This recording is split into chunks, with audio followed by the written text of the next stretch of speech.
Well, having had this interview makes me think, you know, I really should be concentrating on the next EntropiK album again.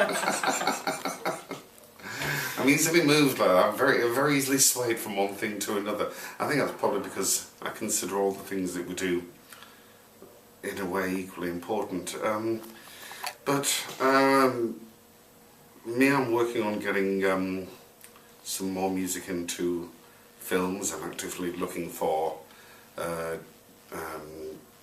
directors, sort of reaching out, seeing who's working on what. Because I like scoring to film. It's a different process again. It's scoring to film because you are definitely sort of working with somebody else's dream, and it's interesting trying to realise that.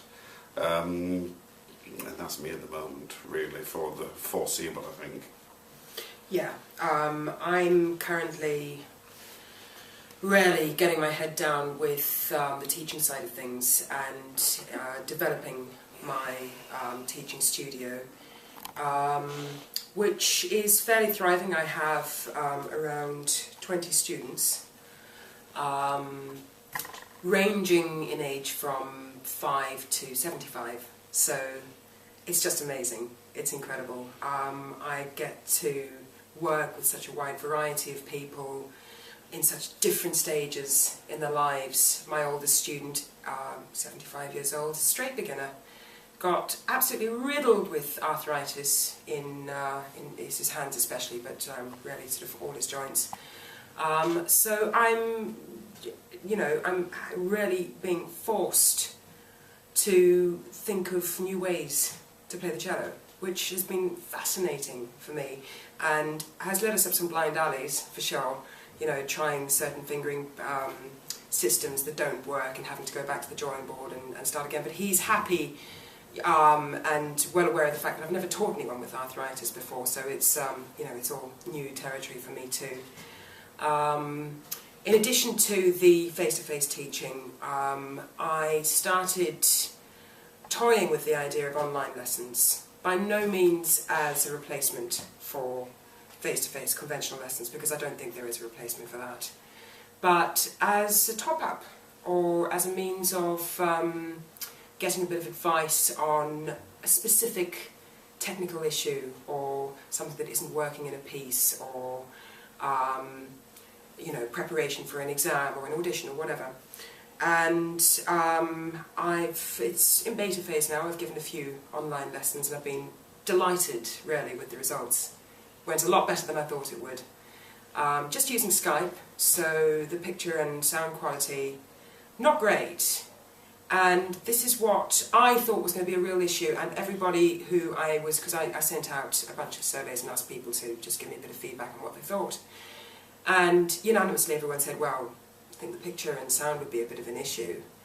But as it turns out, depending on what you want to get out of the lessons, which, as I say, this is not a replacement for conventional lessons, it's just to get a bit of advice or a bit of backup on your practice. And from that point of view, it works beautifully, because it's easy enough to distinguish between sound quality that's bad because of a cheap microphone and sound quality that's bad because of poor technique.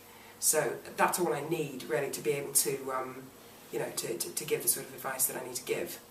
So that's one thing that's quite exciting and potentially could go somewhere even more exciting.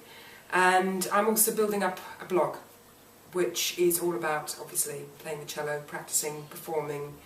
I'm trying to supply as much information as possible on the basic techniques in the beginning, like posture, sitting, holding the bow, finding your way around the instrument. I've drawn up fingerboard maps, which, having done a bit of a search on the internet, I realised was sadly lacking, and I can't find any books that give a really good picture of the cello fingerboard and where all the notes are, because we don't have the luxury of frets.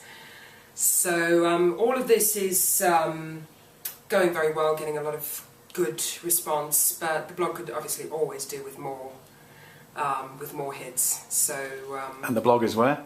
The blog is on WordPress. It's called thecellocompanion.wordpress.com, and it's basically getting something added to it just about every day, if not every day then every other day, and trying to keep it as interesting and current as possible.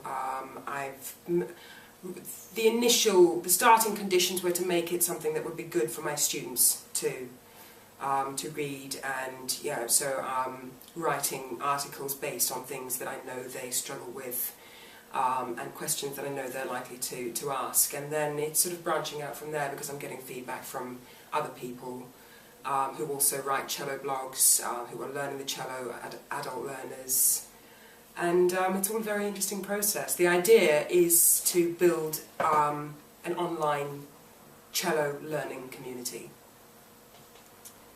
and the online lessons sort of lock in nicely with that, because the idea is that people could also get in touch with me and ask for an online lesson based on an article that they've read or based on a certain technique that I've pointed out, and that's that really. And if anybody wants to catch up on the music I'm doing at the moment, if they go to dancolormusic.com, they can have listened to my little filmic orchestral stuff, and brand new tracks up there now. Yeah, any directors out there want to get in touch, please do so.